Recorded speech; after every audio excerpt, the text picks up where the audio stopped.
उत्तर प्रदेश से, जहां पर चुनाव से पहले शंकराचार्य की उपाधि को लेकर के नई बहस छिड़ गई है।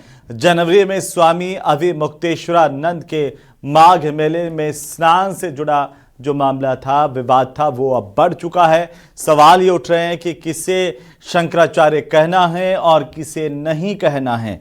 ये रिपोर्ट देखिए।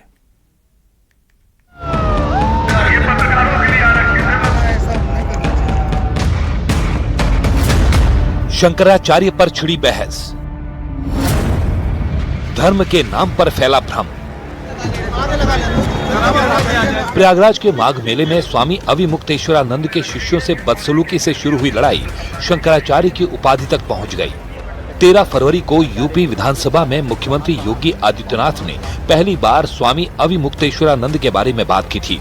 इसके बाद एक नई बहस शुरू हुई और ये बहस है शंकराचार्य की उपाधि की। इस विवाद में अब गोवर्धनपुरी मठ के शंकराचार्य अधोक्षजानंद महाराज भी कूद गए हैं। उन्होंने खुलकर स्वामी अविमुक्तेश्वरानंद का नाम तो नहीं लिया, लेकिन ज्योतिष पीठ से जुड़े विवादों का जिक्र किया और सुझाव दिया कि सुप्रीम कोर्ट के अंतिम निर्णय तक किसी को शंकराचार्य न लिखने के निर्देश का पालन होना चाहिए। सुप्रीम कोर्ट तक मुकदमे चल रहे हैं, तो जब तक कि वहाँ निर्णायक निर्णय नहीं आ जाता है, तब तक वहाँ किसी को शंकराचार्य न लिखने के लिए कोर्ट, सुप्रीम कोर्ट का यह आदेश है और उसका पालन हर किसी को करना चाहिए। शंकराचार्य अधोक्षजानंद महाराज ने स्वामी अविमुक्तेश्वरानंद की ओर से राज्य सरकार पर लगातार हो रहे हमलों का भी जिक्र किया। सनातन धर्म के रहनुमा के तौर पर वो जाने जाते हैं, लेकिन जब सनातन धर्म के विशेष उत्साह का, उत्सव का, खुशी का समय आता है, उसमें लोग उसको पचा नहीं पाते और अनर्गल बातें करते हैं, समाज में वैमनस्य और भेदभाव अफवाह फैलाने की कोशिश करते हैं। इससे पहले यूपी विधानसभा में योगी आदित्यनाथ ने भी स्वामी अविमुक्तेश्वरानंद के मुद्दे पर बात की और खुलकर बोल दिया कि हर व्यक्ति शंकराचार्य नहीं हो सकता। शंकराचार्य नहीं लिख सकता। हर व्यक्ति हर पीठ के आचार्य के रूप में जाकर के जहां तहां वातावरण खराब नहीं कर सकता। उन मर्यादाओं का पालन सबको करना होगा। और अगर वो शंकराचार्य थे तो क्यों आप लोगों ने लाठीचार्ज किया था वाराणसी में? क्यों एफआईआर लॉन्च किया था? आप नैतिकता की बात करते हैं। 18 जनवरी को माघ मेले में मौनी अमावस्या पर अविमुक्तेश्वरानंद पालकी में स्नान करने जा रहे थे, लेकिन शंकराचार्य स्वामी अविमुक्तेश्वरानंद की पालकी पुलिस ने रोक दी थी। पुलिस ने उनसे पैदल संगम जाने को कहा था, लेकिन शंकराचार्य के शिष्य नहीं माने और पालकी लेकर आगे बढ़ने लगे। इस पर शिष्यों और पुलिस के बीच धक्का मुक्की शुरू हो गई थी। पुलिस ने कई शिष्यों को हिरासत में ले लिया था। इससे स्वामी अविमुक्तेश्वरानंद नाराज हो गए थे। अफसरों ने उन्हें समझाने की कोशिश की थी, लेकिन वो नहीं माने। इसके बाद पुलिस ने शंकराचार्य के कई और समर्थकों को हिरासत में ले लिया था। शंकराचार्य की पालकी को खींचते हुए संगम से 1 किलोमीटर दूर ले जाया गया था। इसके बाद विरोध में शंकराचार्य 28 जनवरी तक अपने शिविर के बाहर धरने पर रहे थे। बाद में उन्होंने धरना खत्म किया, लेकिन यूपी के सीएम पर उनके हमले जारी रहे और देखते ही देखते मामला बढ़ गया। मुख्यमंत्री के बयान के बाद तो शंकराचार्य की उपाधि किसे मिले या न मिले, इस बात पर बहस छिड़ गई है। और इसी बीच राजधानी जयपुर से बड़ी खबर मिल रही है, जहां एलिवेटेड रोड 22 गोदाम पर एक साथ कई गाड़ियों के टकराने की जानकारी सामने आ रही है। इस वक्त की सबसे बड़ी खबर आपको बता दें, पिकअप लोडिंग वाहन अनियंत्रित होने से ये एक्सीडेंट हुआ है। एलिवेटेड रोड पर लंबा जाम लग चुका है। मौके पर ट्रैफिक पुलिस पहुंची है।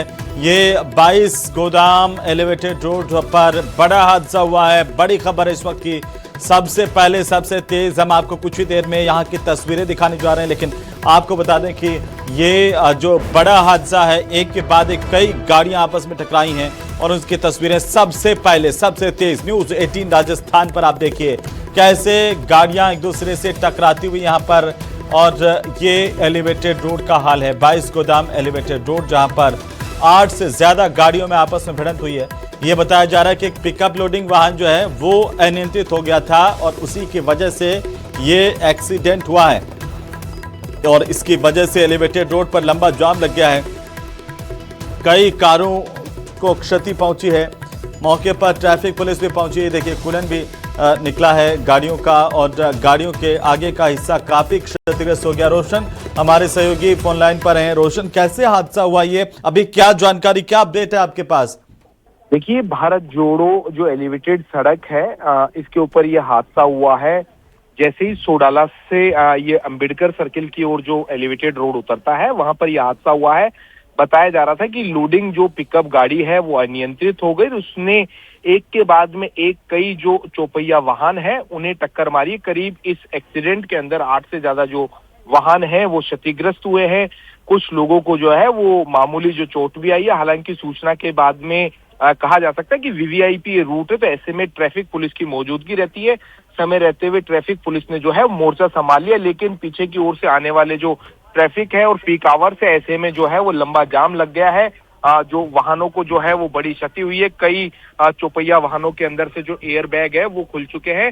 तस्वीरों के अंदर ये जो है वो मंजर देखा जा सकता है कि एक के बाद में एक जो कई ऐसे जो वाहन है वो टकराते हुए यहाँ पर नजर आए। ये जो संख्या है और भी यहाँ पर जो है वो बढ़ सकती है। बताया जा रहा है कि पीछे से आ रही बिल्कुल रोशन, चलिए बहुत शुक्रिया तमाम जानकारी के लिए। नजर बनाए रखिए, अपडेट हम आपसे लेते रहेंगे। एक्सक्लूसिव तस्वीरें हम आपको दिखा रहे हैं, राजधानी जयपुर की एक्सक्लूसिव तस्वीरें जहां पर एक के बाद एक कई वाहन आपस में भिड़े हैं। और इसी तो उधर कांग्रेस पार्टी के नेता कन्हैया कुमार के जेएनयू में एक प्रदर्शन में शामिल होने के दौरान इसके बाद की जो तस्वीरें सामने आई उसे लेकर के ब्राह्मणवाद पर एक बहस शुरू हो गई है। इस प्रदर्शन में ब्राह्मणवाद को खत्म करने से संबंधित नारे लगे। ये पूरा जो मामला दिल्ली विश्वविद्यालय से शुरू हुआ, फिर उसके बाद जेएनयू तक पहुंचा और धीरे धीरे इस मामले ने अब तूल पकड़ लिया है। ये रिपोर्ट देखिए।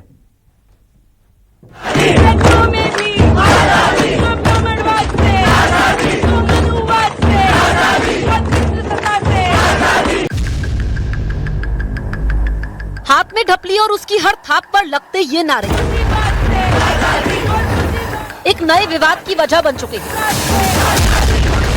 ये वीडियो जेएनयू का बताया गया, जिसमें कांग्रेस नेता कन्हैया कुमार ढपली बजाती नजर आई। ढपली की हर थाप पर आसपास मौजूद लोग नारे लगाते दिखे। इनमें एक नारा था ब्राह्मणवाद से आजादी। वीडियो एक बार फिर ध्यान से देखिए। इसमें कन्हैया कुमार ढपली बजा रहे हैं और उनके साथ मौजूद छात्र ब्राह्मणवाद और मनुवाद से आजादी वाले नारे लगा रहे हैं।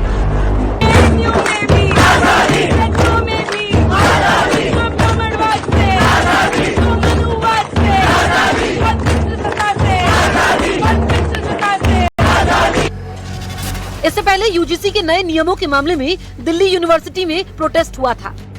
वहां आर्ट्स फैकल्टी में लेफ्ट के छात्र संगठन आइसा ने यूजीसी के फैसले को सुप्रीम कोर्ट द्वारा रोके जाने के विरोध में प्रोटेस्ट किया। इस दौरान ब्राह्मणवाद हो बर्बाद जैसे नारे लगाए गए, जिस पर विवाद खड़ा हो गया। इसके बाद ब्राह्मणवाद के खिलाफ जेएनयू में भी नारे लगे।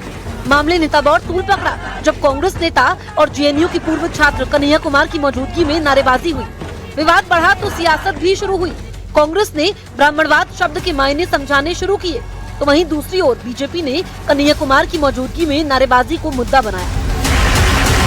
ब्राह्मणवाद का मतलब ब्राह्मण नहीं है, मतलब है कि एक बाद राहुल शंकरचार्य जी ने जितना प्रहार किया है ब्राह्मणवाद पर उतना शायद ही कोई किया हो।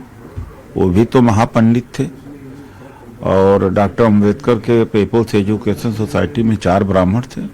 बहुत सारे ब्राह्मण हैं जो प्रोग्रेसिव हैं और बहुत कुछ बहुत लोगों ने किया है। तो जाति से कोई संबंध नहीं है। देश में वैमनस्य फैलाने की बात करते हैं, देश में बंटवारे की बात करते हैं, जाति पर, धर्म पर। इनका काम ये, कांग्रेस पार्टी की सोच यही है। और हाँ, कन्हैया कुमार वापस अपने जेएनयू चले गए। वो चुनावी राजनीति से या वैसे राजनीति से मुझे लगता है थक गए हैं, या उनको लगता है कि अब उनको कुछ सफलता मिलने वाली नहीं है, इसलिए वापस जेएनयू गए हैं। यूजीसी के नए नियमों पर फिलहाल सुप्रीम कोर्ट ने रोक लगाई हुई है, क्योंकि यूजीसी के नए नियमों के विरोध में सवर्ण समुदाय अदालत पहुंच गया था। इसके बाद अदालत ने नए नियमों पर रोक लगा दी, लेकिन विरोध नहीं रुका। बस विरोध करने वाले बदल गए। इस बार पिछड़ी जातियों के समर्थन में नारेबाजी हुई और ब्राह्मणवाद से जुड़े नारे लगे, जिस पर विवाद हुआ। ये विवाद तब और बढ़ गया जब इसकी आग जेएनयू पहुंच गई।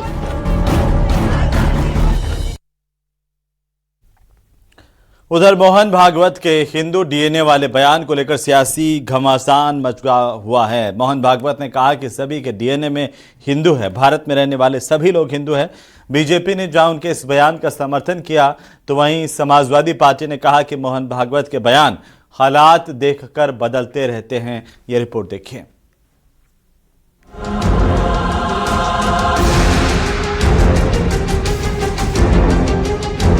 आरएसएस प्रमुख मोहन भागवत के बयान पर सियासत तेज हो गई है। मोहन भागवत ने कहा कि सभी का डीएनए एक है, बाद में हिंदू धर्म से लोगों को कन्वर्जन किया गया। वहीं मोहन भागवत के बयान के बाद सियासी घमासान छिड़ गया है। जहां बीजेपी विधायक के बयान का समर्थन किया, वहीं दूसरी तरफ एसपी विधायक ने भागवत के बयान पर कहा कि वो माहौल देखकर बयान बदलते हैं। आदरणीय मोहन भागवत जी कहना बिल्कुल सही है। देखिए ऐसा है, कन्वर्जन हुआ है, जन्म से और नस्ल से, डीएनए से प्रत्येक व्यक्ति हिंदू है। उनकी बात में पूरी तरीके से सहमत हूं। मोहन भागवत जी का मैंने देखा समय समय पर उनके बयान बदलते रहते हैं और जैसा जिस तरह का माहौल बनता देखते हैं उसी तरह के बयान उनके आ जाते हैं। पूर्व केंद्रीय मंत्री मुख्तार अब्बास नकवी ने भी भागवत के बयान का समर्थन किया। हमारे देश की बहुसंख्यक समाज सनातन संस्कार का न होता तो आज हमारे देश में जो पंथ निरपेक्षता का जो ध्वज फहरा रहा है वो नहीं फहरा सकता था। इसी बात को मोहन भागवत जी ने कहा है कि जो सनातन आस्था के मानने वाले लोग हैं वो जो है वो निश्चित तौर से हिंदुस्तानी है और हिंदू। बीजेपी का कहना है कि जो लोग सनातन आस्था को मानने वाले हैं वही सच्चे अर्थों में हिंदुस्तानी हैं। वहीं विपक्ष भागवत के बयान को सामाजिक सौहार्द के खिलाफ बता रहा है। Bureau report, news 18।